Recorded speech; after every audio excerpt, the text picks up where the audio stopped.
विदाई की शहनाइयाँ बज रही थी, लेकिन तानिया का मन किसी मातम से भारी था। सजी-धजी लाल जोड़े में लिपटी वह किसी अप्सरा से कम नहीं लग रही थी, मगर उसकी आँखों में आँसुओं की जगह अंगारे थे। वह रो नहीं रही थी, बल्कि उसके अंदर एक गुस्सा खौल रहा था। अपने ही पिता दीनानाथ जी के खिलाफ देख रही थी, तानिया तेरे पापा ने खाने में पनीर की जगह आलू दम बनवाया है और ये मंडप ऐसा लग रहा है जैसे किसी गरीब की बेटी की शादी हो रही हो, जबकि तेरे पिता शहर के इतने बड़े व्यापारी है। तानिया की मौसी ने कान में फुसफुसाते हुए कहा।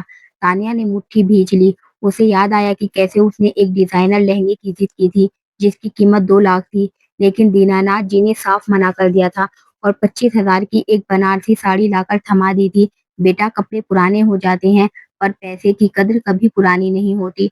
उन्होंने अपनी दलील दी थी। तानिया को उस वक्त लगा था कि उसके पिता दुनिया की सबसे बड़े कंजूस है। उसे लगा कि वह उनके लिए सिर्फ एक बोझ है, जिसे वह जल्द से जल्द रास्ते से मिटाना चाहते हैं।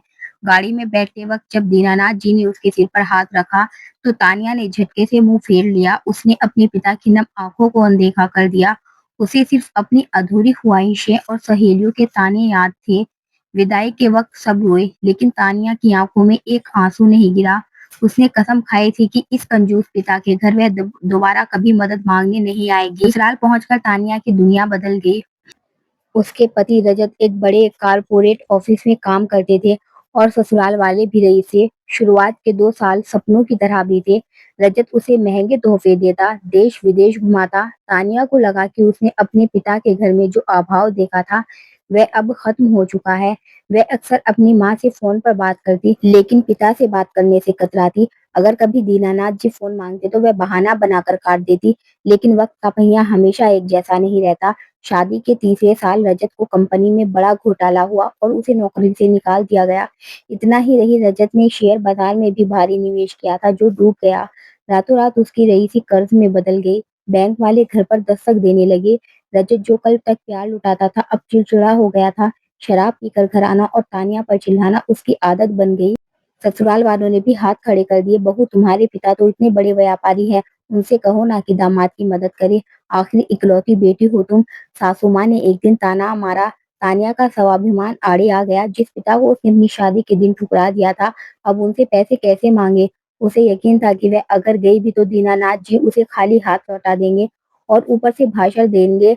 मैंने कहा था ना, पैसे बचाओ। हालत बदतर होते गए। एक रात रजत ने शराब के नशे में तानिया पर हाथ उठा दिया। निकल जा मेरे घर से। अगर अपने बाप से पैसे नहीं ला सकती तो तेरी यहाँ कोई जगह नहीं है। रजत ने उसे धक्का देकर घर से निकाल दिया। तानिया उस रात सड़क पर अकेली खड़ी थी। बारिश हो रही थी। उसकी जेब में फूटी कौड़ी नहीं थी। मायके जाने का मुंह था, ना ससुराल में रहने की इज्जत। उसे समझ नहीं आ रहा था कि वह कहाँ जाए। वह पार्क की एक बेंच पर बैठकर पूरी रात रोती रही। उसे अपने पिता की याद आई, लेकिन साथ ही उनका वो कठोर चेहरा भी याद आया। पापा तो कभी मुझे प्यार करते ही नहीं थे। अब उनके पास जाऊंगी तो वो कहेंगे कि मैंने अपनी मर्जी से शादी की थी, अब भुगतो। तानिया ने सोचा, लेकिन सुबह होते होते भूख और लाचारी ने उसके स्वाभिमान को तोड़ दिया। उसके पास कोई चारा नहीं था। वह लड़खड़ाते कदमों से बस स्टैंड गई और अपनी एक सोने की अंगूठी बेचकर मायके का टिकट लिया। जब वह अपने शहर पहुंची और घर के गेट पर खड़ी हुई, तो उसके पैर कांप रहे थे। घर वैसा ही था, पुराना, सादा, बिना किसी नई पुताई के। पापा ने आज तक घर पर भी पैसा नहीं लगाया। उसने मन ही मन सोचा। दरवाजा माँ ने खोला। तानिया की हालत देखकर वह चीख पड़ी, तानिया, ये क्या हालत बना रखी है तूने। तानिया माँ के गले लगकर फूट फूट कर रोई। दीनानाथ जी अंदर वाले कमरे से लाठी टेकते हुए बाहर आए। पिछले 3 सालों में वे बहुत बूढ़े हो गए थे। तानिया को देखते ही उनकी आंखों में एक चमक आई, लेकिन उन्होंने खुद को संयत रखा। आ गई। दीनानाथ जी की आवाज में वही पुराना कड़कपन था। सुना है पति का कारोबार डूब गया है। तानिया को लगा कि अब ताने शुरू होंगे। वह चुप रही। आओ, हाथ मुंह धो लो, खाना मेज पर लगा है। बस इतना कहकर दीनानाथ जी अपने कमरे में चले गए। तानिया को बहुत गुस्सा आया। देख माँ, इन्हें कोई फर्क नहीं पड़ता कि मैं किस हाल में हूँ। इन्हें बस अपनी रोटियों की पड़ी है। माँ ने आंसू पोंछते हुए कहा, बेटा, तू उन्हें गलत समझ रही है। तू जा, फ्रेश हो जा। अगले 2 दिन घर में अजीब सी खामोशी रही। दीनानाथ जी सुबह दुकान चले जाते और रात को लौटते। वे तानिया से ज्यादा बात नहीं करते। तानिया को लगा कि वह यहाँ की भी बोझ है। उससे जो सोचा कि वह नौकरी ढूंढेगी और अलग रहेगी। तीसरे दिन शाम को रजत घर आ धमका। उसके साथ 2-3 गुंडे जैसे दिखने वाले आदमी भी थे। तानिया, बाहर निकल। मुझे पता है तुम यहीं हैं, रजत चिल्लाया। दीनानाथ जी बाहर आए। क्या तमाशा है ये? तमाशा नहीं ससुर जी, अपना हक लेने आया हूँ। आपकी बेटी को वापस ले जाने आया हूँ। और हाँ, जो बिजनेस डूबा है, उसे उबारने के लिए 50 लाख चाहिए, वरना अपनी बेटी को भूल जाइए। रजत ने बेशर्मी से कहा। तानिया सहम गई। उसे लगा आज उसके पिता उसे धक्के मारकर निकाल देंगे या फिर अपनी इज्जत बचाने के लिए रजत के पैरों में गिर जाएंगे। दीनानाथ जी ने अपने चश्मे को ठीक किया और रजत की आंखों में आंखें डालकर बोले, मेरी बेटी कोई सामान नहीं है जिसे मैं तुझे बेच दूं। और रही बात 50 लाख की, तो फूटी कौड़ी नहीं दूंगा तुझे। तो ठीक है, रख लीजिए अपनी बेटी को, आज से हमारा रिश्ता खत्म। और ये घर सुना है ये आपके नाम पर है। कोर्ट कचहरी के चक्कर में आपको ऐसा फंसाऊंगा कि यह पुराना मकान भी बिक जाएगा। रजत ने धमकी दी। तानिया रोने लगी। पापा दे दीजिए ना पैसे, वरना यह मुझे छोड़ देगा। दीनानाथ जी ने तानिया की तरफ देखा और कड़क आवाज में बोले, चुप रह। आज अगर मैंने इसके आगे घुटने टेक दिए तो यह तुझे जिंदगी भर ब्लैकमेल करेगा। ऐसे आदमी के साथ रहने से बेहतर है कि तू अकेली रहे। रजत और उसके गुंडे गालियां देते हुए चले गए। धमकी देकर वह कल फिर आएंगे। दानिया को लगा कि अब सब खत्म हो गया। वह अपने कमरे में जाकर रोने लगी। पापा ने मेरी गृहस्थी उजाड़ दी, पैसे होते हुए भी नहीं दिए। रात के 12 बज रहे थे। तानिया को नींद नहीं आ रही थी। उसे पिता के कमरे में कुछ खटपट की आवाज सुनाई दी। उसने धीरे से दरवाजा खोला। दीनानाथ जी एक पुरानी संदूक खोल कर बैठे थे। माँ उनके पास बैठी रो रही थी। सुनिए, दे दीजिए ना पैसे, हमारी बच्ची की जिंदगी बर्बाद हो जाएगी। माँ गिड़गिड़ा रही थी। दीनानाथ जी ने गहरी सांस ली। लता, अगर आज मैंने उसे वो पैसे दे दिए जो मैंने अपनी बुढ़ापे की दवाई बेचकर जोड़े हैं, तो वो जुआरी उसे भी उड़ा देगा और फिर मेरी बच्ची सड़क पर आ जाएगी। मुझे मेरी बेटी की शादी नहीं बचानी, मुझे अपनी बेटी बचानी है। तानिया दरवाजे के पीछे खड़ी सुन रही थी। दीनानाथ जी ने संदूक से एक मोटी फाइल निकाली और माँ के हाथ में दी। ये देखो लता, ये उस दिन के लिए था जब तानिया पर मुसीबत आएगी। माँ ने फाइल खोली। उसमें एक आलीशान फ्लैट के कागजात थे, शहर के सबसे पॉश इलाके में, और यह फ्लैट तानिया के नाम पर था।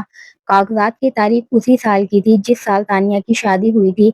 दीनानाथ जी बोले, याद है लता, तानिया अपनी शादी में 2 लाख का लहंगा मांग रही थी। मैंने मना कर दिया था। सबने मुझे कंजूस कहा। मेरी अपनी बेटी ने मुझे नफरत की नजर से देखा। लेकिन मैंने वो 2 लाख और शादी के टेंट डेकोरेशन के 10 लाख बचाकर इस फ्लैट की डाउन पेमेंट की थी। पिछले 3 साल से मैं अपनी दुकान का सारा मुनाफा इस फ्लैट की किस्तें भरने में लगा रहा हूँ। मैंने खुद फटी बनियान पहनी ताकि मेरी बेटी के सर पर एक अपनी छत हो, जो उसके पति या पिता के रहमो करम पर ना हो। तानिया के पैरों तले जमीन खिसक गई। दीनानाथ जी की आवाज भर्रा गई। मुझे पता था कि रजत बड़े घर का है, खर्चे बड़े हैं। अगर कभी ऊंच नीच हुई तो वो मेरी बेटी को ही दबाएगा। इसीलिए मैंने उसे जहेज में सोना चांदी नहीं दिया। वो तो रजत बेच देता, मैंने उसे आत्मनिर्भरता दी। ये घर सिर्फ तानिया का है। कल मैं रजत को ये कागज नहीं दूंगा, बल्कि तानिया को दूंगा। वो चाहे तो उस घर में रहे या उसे बेचकर अपना बिजनेस शुरू करे। उसे किसी मर्द के सहारे की जरूरत नहीं पड़ेगी। उसी रात तानिया अपने कमरे में बैठी रो रही थी। उसे बार बार अपने पिता की बातें याद आ रही थी। अगले दिन उसने दीनानाथ जी के हाथ पकड़ लिए। पापा, मैंने हमेशा आपको गलत समझा। आपने मेरे लिए इतना कुछ किया और मैं आपको कंजूस समझती रही। दीनानाथ जी मुस्कुरा दिए। बेटा, माँ बाप बच्चों के हिसाब नहीं रखते, उनका काम सिर्फ उनका भविष्य सुरक्षित करना होता है। कुछ दिनों बाद रजत फिर आया। इस बार उसके चेहरे पर घमंड नहीं था। उसके खिलाफ कर्ज और धोखाधड़ी के कई मामले चल रहे थे। जिन लोगों के भरोसे वह दीनानाथ जी को धमका रहा था, वही लोग उसका साथ छोड़ चुके थे। वह तानिया के सामने हाथ जोड़कर खड़ा हो गया। मुझे माफ कर दो, मैंने लालच में आकर बहुत बड़ी गलती की। तानिया ने उसकी तरफ देखा और शांत स्वर में बोली, गलती हर इंसान से होती है, लेकिन जिस दिन मैं सड़क पर अकेली थी, उस दिन तुमने मुझे पत्नी नहीं बल्कि बोझ समझा था। रजत शर्म से सर झुकाकर खड़ा रहा। तानिया ने अपने पिता की तरफ देखा। दीनानाथ जी ने कहा, फैसला तुम्हारा है बेटा, अब तुम्हारी जिंदगी तुम्हारे हाथ में है। कुछ देर सोचने के बाद तानिया बोली, मैं अब किसी ऐसे रिश्ते में नहीं रह सकती जहाँ सम्मान ना हो। रजत बिना कुछ कहे वहां से चला गया। समय बीतता गया। तानिया ने अपने नाम वाले फ्लैट में रहना शुरू कर दिया। उसने एक छोटा सा काम शुरू किया और धीरे धीरे अपने पैरों पर खड़ी हो गई। अब उसे किसी के सहारे की जरूरत नहीं थी। एक शाम वह अपने पिता के साथ छत पर बैठी थी। सूरज ढल रहा था। तानिया ने दीनानाथ जी के कंधे पर सिर रखकर कहा, पापा, दुनिया के सबसे अमीर इंसान कौन होता है? दीनानाथ जी मुस्कुराए, जिसके पास संतोष हो। तान्या ने आंसू पोंछते हुए कहा, नहीं पापा, दुनिया का सबसे अमीर इंसान वह होता है जिसके पास आप जैसा पिता हो। यह सुनकर दीनानाथ जी की आंखें भर आई। उन्होंने तान्या के सिर पर हाथ रखा और पहली बार खुलकर रो पड़े। उस दिन तान्या को समझ आ गया कि सच्चा प्यार दिखावे, महंगे तोहफों या बड़े खर्चों में नहीं होता, बल्कि उन त्यागों में होता है जो माँ-बाप चुपचाप अपने बच्चों के लिए करते हैं।